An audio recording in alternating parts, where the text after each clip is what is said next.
Halo adik-adik, bagaimana kabar kalian hari ini? Kakak harap kalian semua dalam keadaan sehat, sehingga bisa belajar tentang konsep bangun datar, kesebangunan, dan kongruensi segitiga di sekolah dasar bersama kakak. Perkenalkan, nama kakak Nimade Hardiah Murtika Dewi dengan NIM 2011031166, kelas 3A. Kakak dari Prodi PGSD, jurusan Pendidikan Dasar, Fakultas Ilmu Pendidikan di Universitas Pendidikan Ganesha. Adik-adik, ada pun materi pembelajaran yang dibahas dalam video ini, yaitu yang pertama ada bangun datar, yang kedua kesebangunan, dan yang ketiga kongruensi segitiga. Adik-adik, pertama-tama adik-adik harus mengetahui pengertian dari bangun datar. Yang dimaksud dengan bangun datar itu sendiri yaitu bangun-bangun yang mempunyai permukaan yang datar dan memiliki dua dimensi. Nah, dimensi tersebut adalah panjang dan lebar. Adik-adik bisa dilihat dalam slide.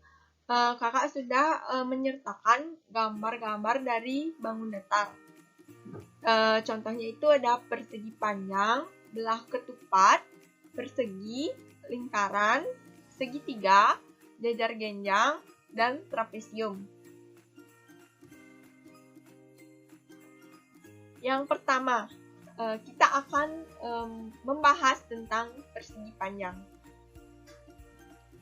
Nah, di sini kakak sudah menampilkan gambar dari persegi panjang. Dan kakak yakin adik-adik pasti dalam kehidupan sehari-hari banyak menemukan benda-benda yang berbentuk persegi panjang. Benar? Oke, sekarang kita lanjut ke ciri-ciri dari persegi panjang. Adapun ciri-ciri dari persegi panjang yaitu mempunyai dua pasang sisi berhadapan, setiap pasangnya sejajar dan sama panjang. Nah, bisa dilihat dalam gambar tersebut, gambar yang pertama.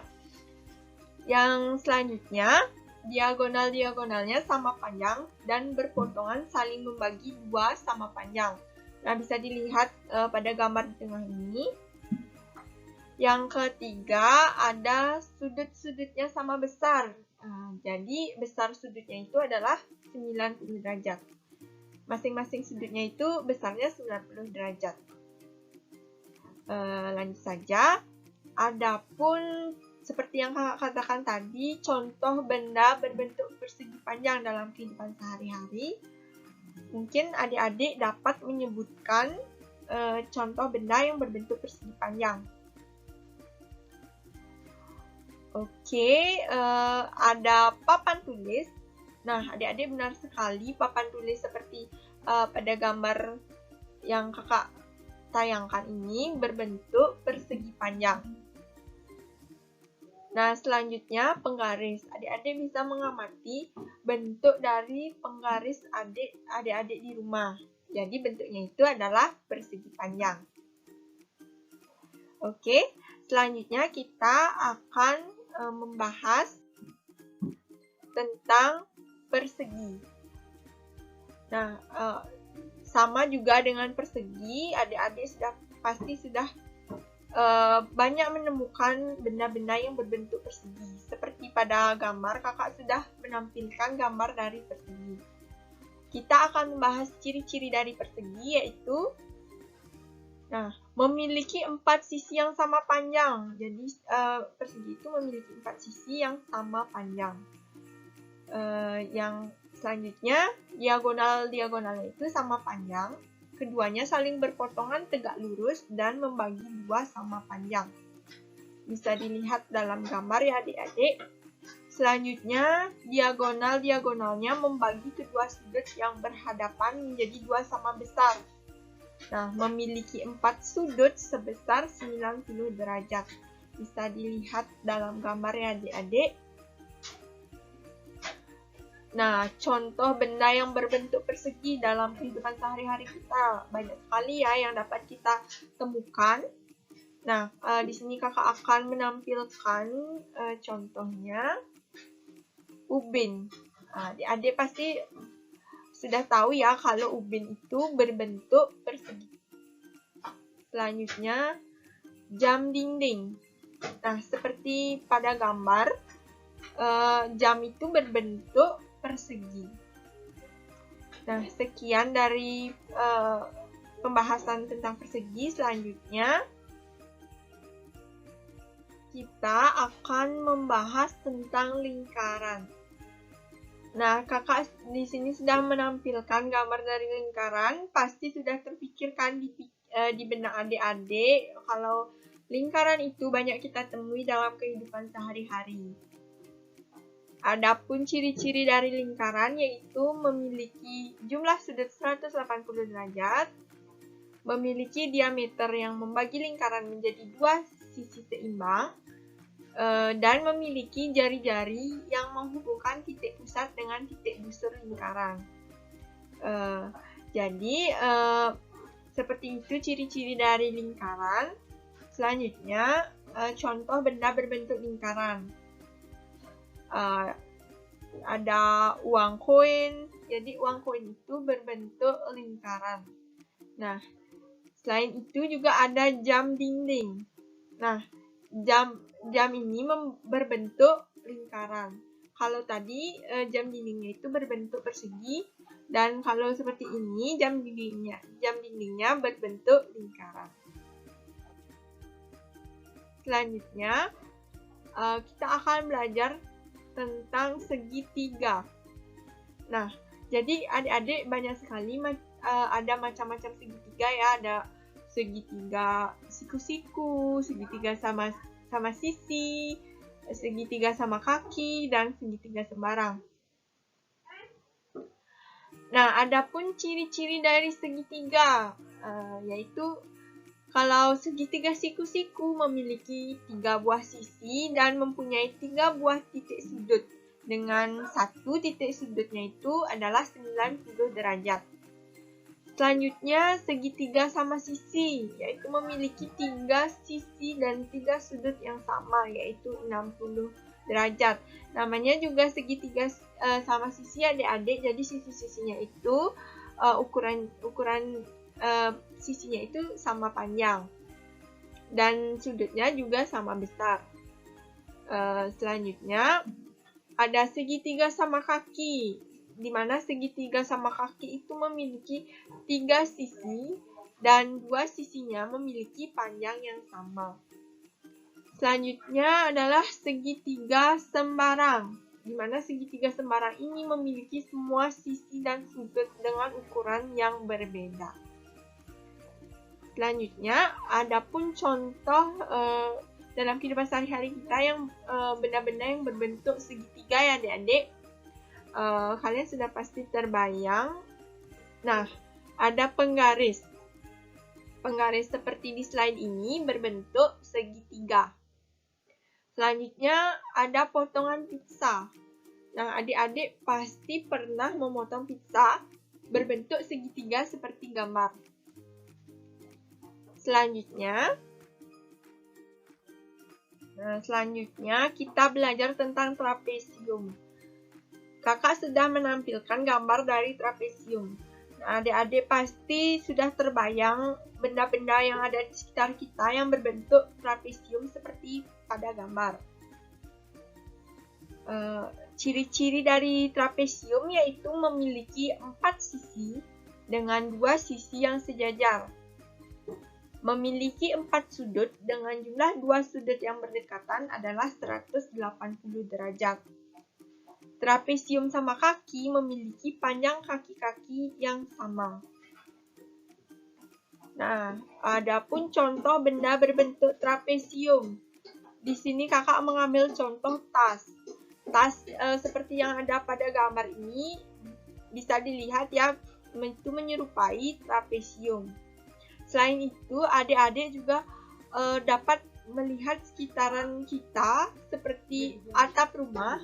Kita bisa melihat kalau atap rumah itu dari depan berbentuk seperti trapesium.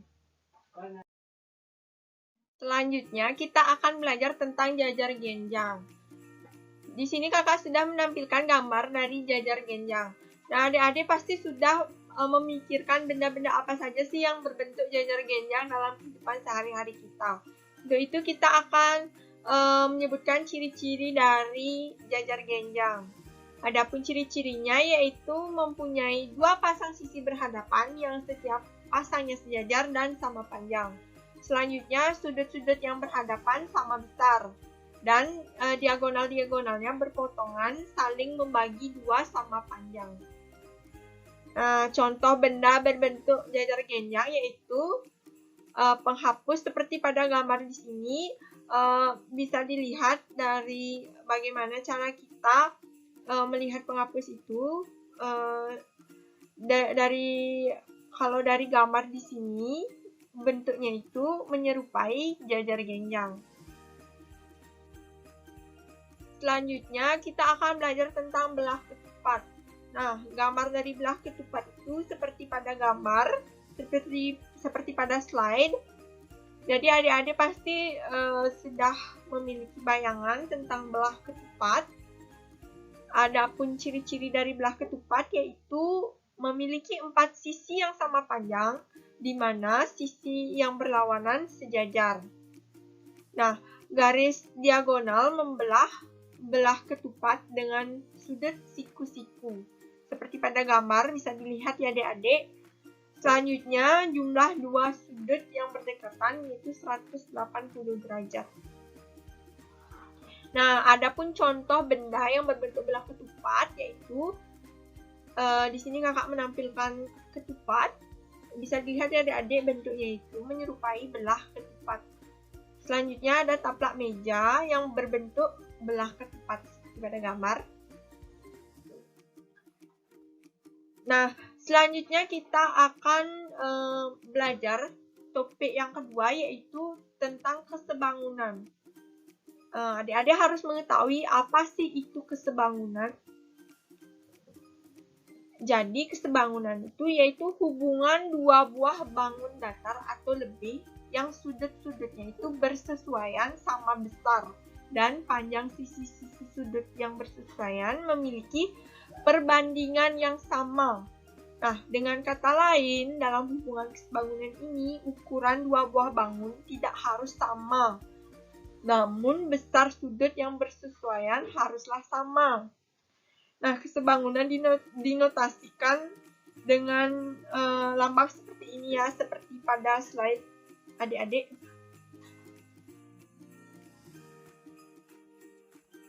Nah, kakak di sini sudah menyertakan gambar dari kesebangunan. Di sini contohnya ada dua persegi panjang yang memiliki ukuran yang berbeda, yaitu persegi panjang A dan persegi panjang B.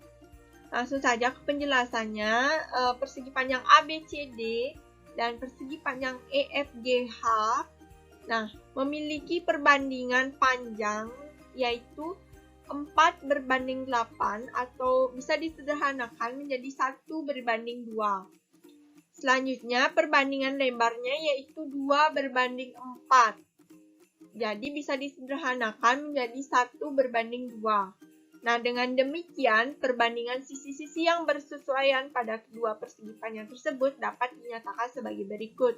Nah, AB berbanding EF sama dengan 1/2. Selanjutnya, BC berbanding FG itu sama dengan 1/2. Selanjutnya, CD berbanding GH sama dengan 1/2. Selanjutnya, DA berbanding HE itu adalah 1/2.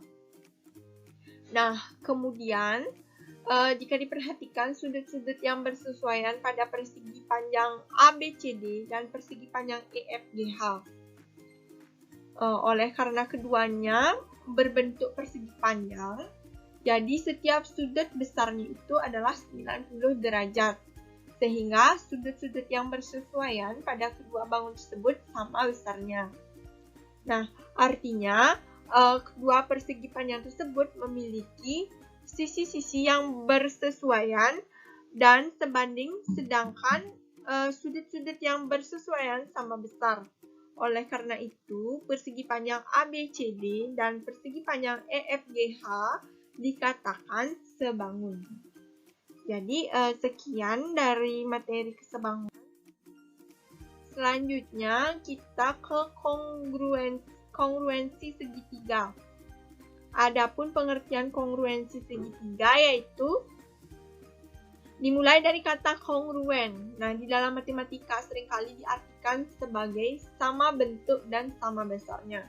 Jadi, segitiga yang kongruen merupakan segitiga yang memiliki ukuran, bentuk, dan sudut yang sama besar. Nah, perlu diingat bahwa dua segitiga yang kongruen pasti sebangun. Sementara, dua segitiga yang sebangun belum tentu kongruen. Nah, kongruenan itu dinotasikan dengan lambang seperti yang ada pada slide. Selanjutnya, dua segitiga dikatakan kongruen jika sudut-sudut yang bersesuaian sama besar. Bisa dilihat pada gambar di sampingnya itu, sudut B dan sudut E adalah sudut yang bersesuaian. Selanjutnya, sisi-sisi yang bersesuaian sama panjang. Nah, bisa dilihat juga dalam gambar, sisi AC dan DF adalah sisi yang bersesuaian. Jadi, kedua segitiga ini dapat dikatakan kongruen. Nah, adik-adik, sampai di sini pembelajaran kita hari ini. Kakak harap kalian semua dapat memahami apa yang kakak sampaikan dan semoga bermanfaat. Kakak mohon maaf jika ada kesalahan kata atau penulisan yang kakak sampaikan dalam video pembelajaran ini. Dan terima kasih atas perhatiannya. Sekian dan sampai jumpa.